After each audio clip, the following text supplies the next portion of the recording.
चलो let's start, फिर से स्टार्ट कर देते हैं।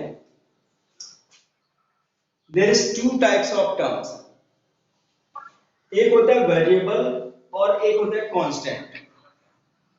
वेरिएबल का मतलब होता है जो अल्फाबेट्स हैं जिनकी वैल्यू वेरी करे। जब इक्वेशंस होगी तो इसमें बहुत सारी वैल्यूज निकल सकती हैं, तो उनको वेरिएबल्स कहते हैं X Y T and Z, जिनकी वैल्यू फिक्स नहीं होती। एक्स का वैल्यू हमेशा फिक्स नहीं होगा, कभी 2 आएगा, कभी 3 आएगा, कभी 5 आएगा, इसलिए इसको वेरिएबल बोलते हैं।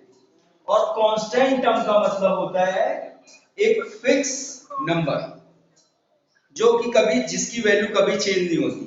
ये 3 है, ये 4 है, ये 5 है, इट कांट बी चेंज। जितना है उतना ही रहेगा, उसका वैल्यू तो ना तो कम हो सकता है ना तो ज्यादा हो सकता है। और वेरिएबल का मतलब होता है जिसका वैल्यू डिफरेंट डिफरेंट हो सकता है, therefore it is called variable. ठीक है, तो ये आपको ये चीज समझ में आ गई होगी। अब इसके बेस पे क्वेश्चंस है। पहला क्वेश्चन है जो गिवन है, 4-5 इक्वेशंस दी गई है क्वेश्चंस में, उसमें से आपको ये बताना है कि वन वेरिएबल कौन सा है। वन वेरिएबल कौन सा है मतलब जिसमें एक ही वेरिएबल पूरी इक्वेशन में यूज किया गया हो, एक ही वेरिएबल यूज किया गया हो। जैसे कि मान लो x cube plus x square plus x plus 2। अब देखो ये इक्वेशन है, इसमें आप देखो यहां पर भी एक्स यूज हुआ, यहां पर भी एक्स यूज हुआ, यहां पर भी एक्स यूज हुआ, तीनों जगह एक्स यूज हुआ है, जो कि एक ही वेरिएबल है, इसलिए ये क्या होगा, वन वेरिएबल होगा। अगर इसी इक्वेशंस में y भी होता या कोई और वेरिएबल होता तो फिर वो 2 वेरिएबल हो जाता। 3 डिफरेंट डिफरेंट टाइप के वेरिएबल अगर यूज हो जाएंगे तो 3 वेरिएबल।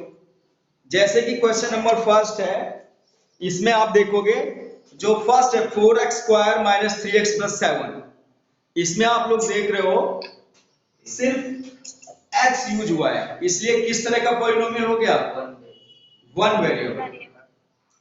सेकंड है y स्क्वायर प्लस रूट 2, इसमें y केवल यूज हुआ है, ये भी वन वेरिएबल हो गया। इसके बाद फिफ्थ देखो x की पावर 10, y की पावर 3 एंड t की पावर 50, तो इसमें 3 टाइप्स ऑफ वेरिएबल यूज हुए हैं, x y एंड t। तो ये किस तरह का हो गया, 3 वेरिएबल हो गया। अब हम आते हैं थर्ड और फोर्थ में।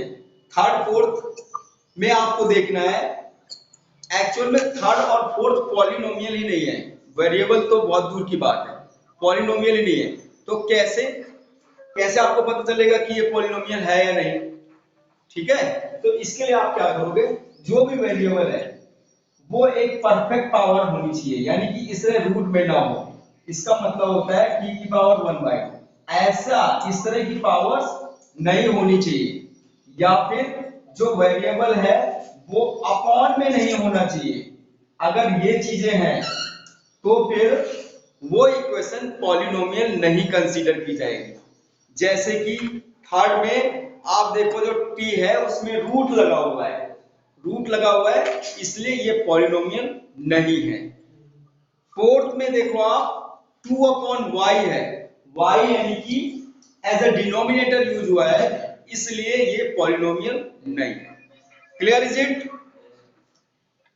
तो third and fourth not polynomial, first and second one variable, and fifth is 3 variable. Is it clear? Question number 2, coefficient of x square.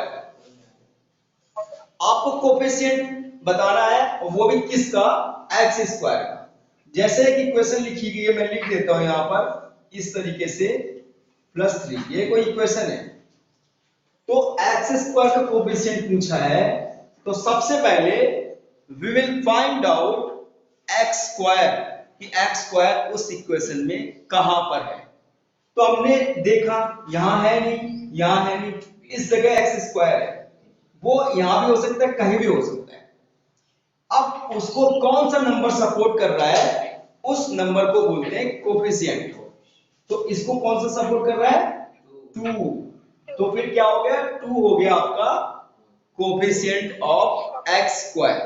इधर क्या है, 4 है, 5 है, आपको कोई लेना देना नहीं है, क्योंकि क्वेश्चन में एक्स स्क्वायर का कोएफिशिएंट पूछा है, एक्स क्यूब का नहीं।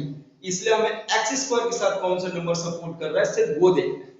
ठीक है, तो आप और क्वेश्चंस को हम कर लेते हैं। जैसे फर्स्ट है सेकंड का 2 plus x square plus x, तो एक्स स्क्वायर के साथ कौन सा नंबर है, 1। कोई जब नंबर नहीं होता तो कौन सा कोएफिशिएंट होता है, 1। सेकंड में क्या है, -1। थर्ड में क्या है, पाई अपॉन 2। फोर्थ में क्या है, एक्स स्क्वायर है ही नहीं, तो इसका मतलब 0। समझ में आ गया भाई, क्लियर हो गया, ठीक है, ओके। अब आगे बढ़ते हैं क्वेश्चन नंबर 4 में। क्वेश्चन नंबर 4 में आपको बतानी है डिग्री। डिग्री मतलब highest power of the equation. पूरी इक्वेशन में हाईएस्ट पावर कौन सी है।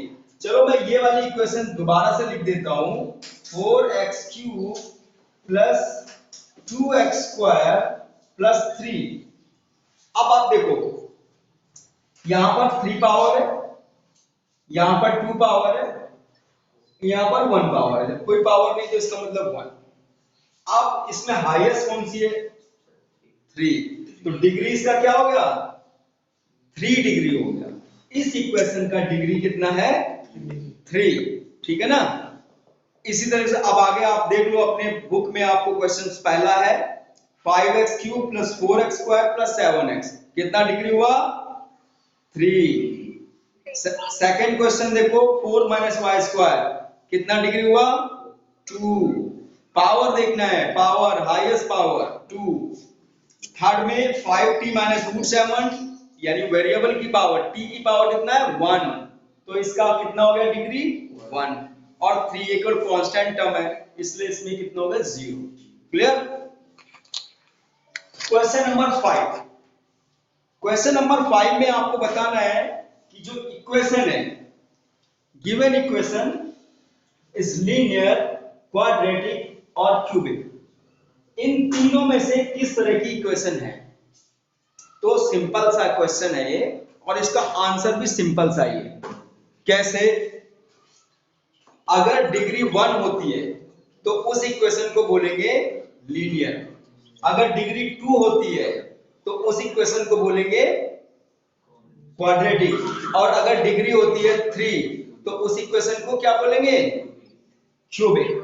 जैसे मान लो ये क्वेश्चन लिखा हुआ है y की पावर 3 प्लस 2, इस तरह की इक्वेशन है, तो इसमें कौन सी डिग्री है, 3 डिग्री है।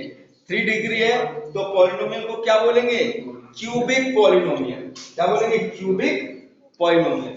कोई इस तरह से लिखा हुआ है t प्लस 5, तो इसकी डिग्री क्या है, इसकी डिग्री क्या है, 1। वेरिएबल में जो पावर होती है उसको देखा जाता है, तो इसकी डिग्री है 1, इसलिए किस तरह की हो गई,